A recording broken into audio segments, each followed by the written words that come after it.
What's coming? Oh. Some of the most striking imagery in the Harry Potter movies has got to be the presence of the Dementors. Lights fade, windows ice over, we can actually see our breath. We know they're here even before we can see them. Bloody hell! What's happening?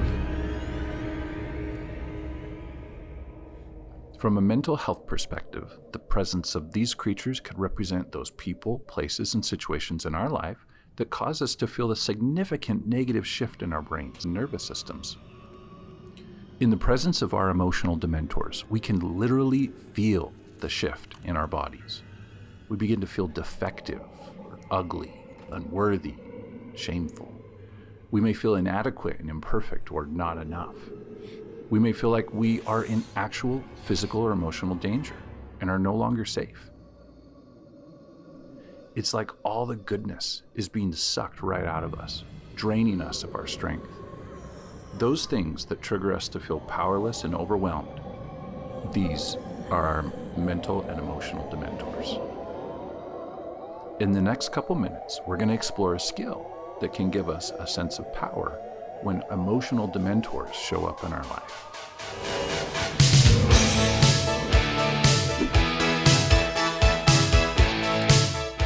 Now, the spell I'm going to try to teach you is called the Patronus charm. Did you ever hear of it? No? Well, the Patronus is a kind of positive force, and for the wizard who can conjure one, it works something like a shield with a Dementor feeding on it rather than him. But in order for it to work, you need to think of a memory. Not just any memory, a very happy memory, a very powerful memory. Can you do this? Yes. Very well. Close your eyes. Concentrate. Explore your past. Do you have a memory? Allow it to fill you up. Lose yourself within it. Then speak the incantation Expecto Patronum. Expecto Patronum. In the world of Harry Potter, wizards are taught to fend off Dementors by learning how to conjure a Patronus, a protection spell accessed by bringing to mind powerful memories. These memories act like mental and emotional anchors and help channel the magic needed to defend against life-draining attacks. Similar to those in the wizarding world, here in our world of muggles, we too can learn to bring to mind mental and emotional resources to counteract the effects of our personal Dementors. When I work with clients, I call this process resourcing.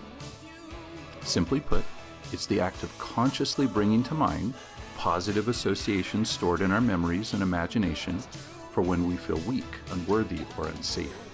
And then noticing how these resources affect our mind, our nervous system, and our body. I'll put a link to how to do this skill more specifically in the notes of this video, but here's the gist. Once we know what we want to feel, what our target goal is, say a sense of confidence or safety or relaxation, it can really be anything we want to work on.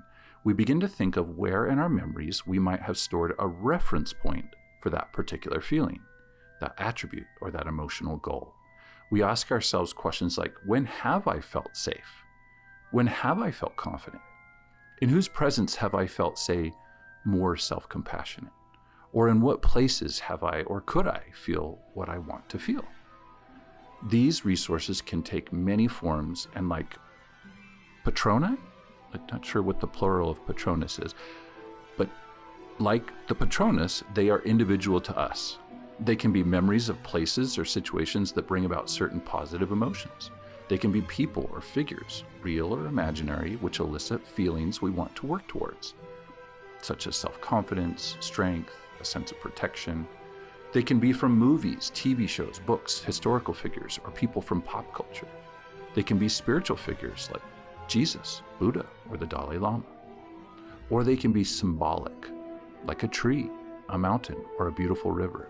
Fear of a name only increases fear of the thing itself. And you must be Miss Granger. For example, when going into challenging situations, one of my clients likes to bring to mind the character Hermione Granger. Reflecting on Hermione's loyalty, her bravery, and her tenacity fills her with a sense of courage. She notices how she feels a little more able to meet life's challenges when she walks into a room thinking, how might Hermione approach this? Malfoy, you okay? Let's go. Quick. Let's go. Run. Not a word to anyone, understood? That felt good. Not good. Brilliant. And although imaginary, bringing this character to mind is a powerful reference point for my client to access a feeling of strength. The reason this method works is because of the inherent link between what we imagine or bring to mind and how our body reacts. When things go wrong in our life and our Dementors show up, it's like we suddenly forget about all those in our lives who have been nurturing or strengthening or protecting to us along the way.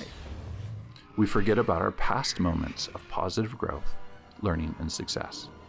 In those moments, we only see our perceived failures and feel alone. And this brings about a reaction in our body.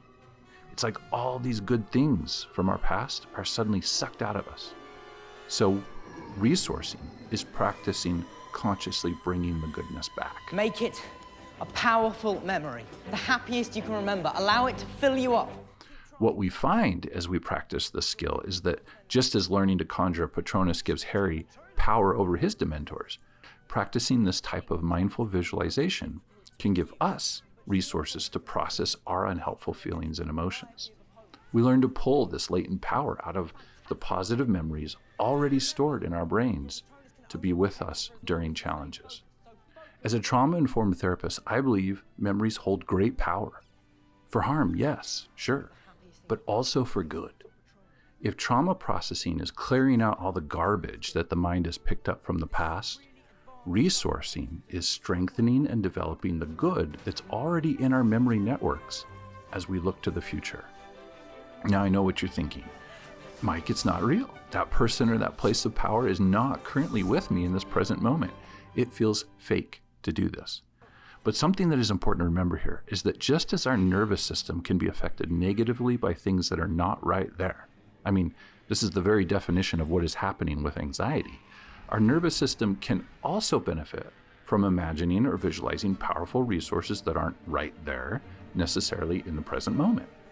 The only difference here is we are choosing what is in the mind rather than sitting back and letting the brain choose automatically what negative thoughts it will put there. Plenty of research demonstrates the power of imagination and visualization to create a reaction, even physical changes in our bodies. While this can be true when an anxious thought about the future causes us to shake or tremble, tense up, perspire, so too the thought of a friend, a loved one, a powerful truth. These can counteract the negative effects of anxiety and depression and can calm the mind and body as well. I didn't expect you to do it the first time. That would have been remarkable. Here, eat this. You'll feel better. That's one nasty Dementor. Oh, no. That was a boggart, Harry, a boggart. The real thing would be worse, much, much worse. As a matter of interest, what were you thinking? Which memory did you choose? The first time I rode a broom. Well, that's not good enough, not nearly good enough.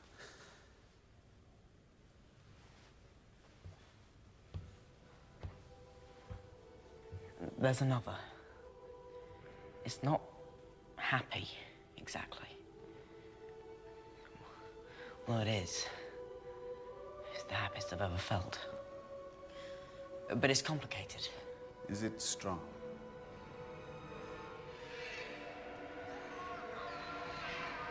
Then let's give it a try. Those who work with me in my practice know that although I do not believe there are any magic wand solutions in therapy, I do believe we can change how our brain functions over time with practice. So try it out. You can start by thinking of a person or a figure or memories you associate with nurturing, power, protection, strength. Remember, these resources could be just about anything that works for you.